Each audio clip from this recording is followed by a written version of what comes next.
से विपक्ष को बड़ा जवाब देगी बीजेपी। 11 जनवरी से शुरू हो रहा है बीजेपी का संविधान गौरव अभियान, जिसमें दलित बस्तियों और छात्रावासों और स्कूलों में जाएंगे बीजेपी के कई कार्यकर्ता।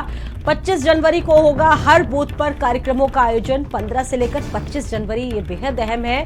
इस बीच स्कूल कॉलेजेस में कार्यक्रम रहेंगे बीजेपी के। दलित बस्तियों और छात्रावासों स्कूलों में जाएंगे बीजेपी के कार्यकर्ता।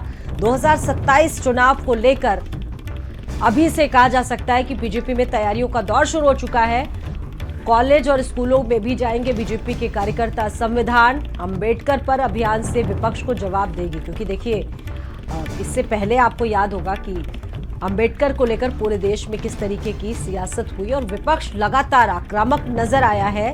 देश के गृह मंत्री अमित शाह ने जिस तरह से एक टिप्पणी की, उस मुद्दे को अच्छा खासा भुनाया इस बार विपक्ष ने। अब उस मुद्दे का काट देने की कोशिश करेगी बीजेपी इन तमाम आयोजनों के जरिए। मेरे साथ मेरे सहयोगी सीमा नकवी मौजूद है इस खबर पर।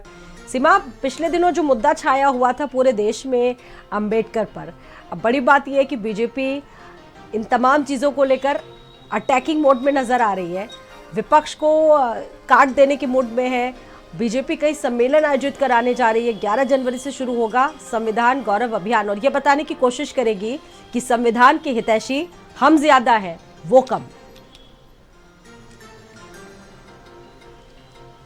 देखिए, जाहिर है कि जब गृह मंत्री अमित शाह की बाबा साहब भीमराव अंबेडकर पर कोई बात कही गई थी, टिप्पणी की गई थी, तो उसके बाद से समूचा विपक्ष जो है वो एकजुट नजर आया। संसद से लेकर सड़क तक हंगामा हुआ। उसमें भारतीय जनता पार्टी के खिलाफ कांग्रेस पार्टी भी सदन में हंगामा करती रही, समाजवादी पार्टी भी करती रही, बहुजन समाज पार्टी भी सड़कों पर हंगामा करती रही, और जितने राजनीतिक दल थे, जिनके सांसद थे, और सड़क से लेकर सदन तक ये हंगामा हुआ कि साहब बाबा साहब भीमराव अंबेडकर का अपमान हो गया और गृह मंत्री अमित शाह ने अपमान कर दिया और भारतीय जनता पार्टी संविधान को नहीं मानती है।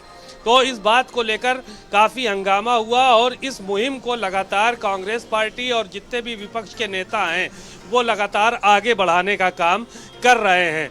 इस बीच में चूंकि देखा गया था कि 2024 का जो चुनाव हुआ था वो समूचे विपक्ष ने संविधान के मुद्दे पे ही लड़ा था, और इस बात को उत्तर प्रदेश में ख़ास तौर से फोकस किया था अखिलेश यादव ने और तमाम लोगों ने कि भारतीय जनता पार्टी संविधान को ख़त्म कर देगी अगर 400 के पार इनकी सीटें आती है और इनकी पूर्ण बहुमत की सरकार बनती है।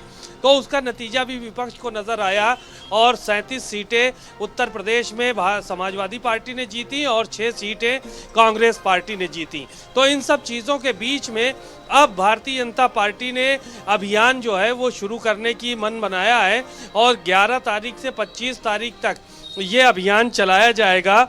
इसमें जो भारतीय जनता पार्टी है वो बाबा साहब भीमराव अंबेडकर और संविधान पर विपक्ष को जवाब देने का काम करेगी।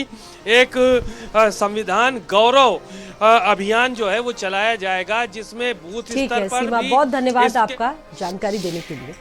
दिल्ली में आज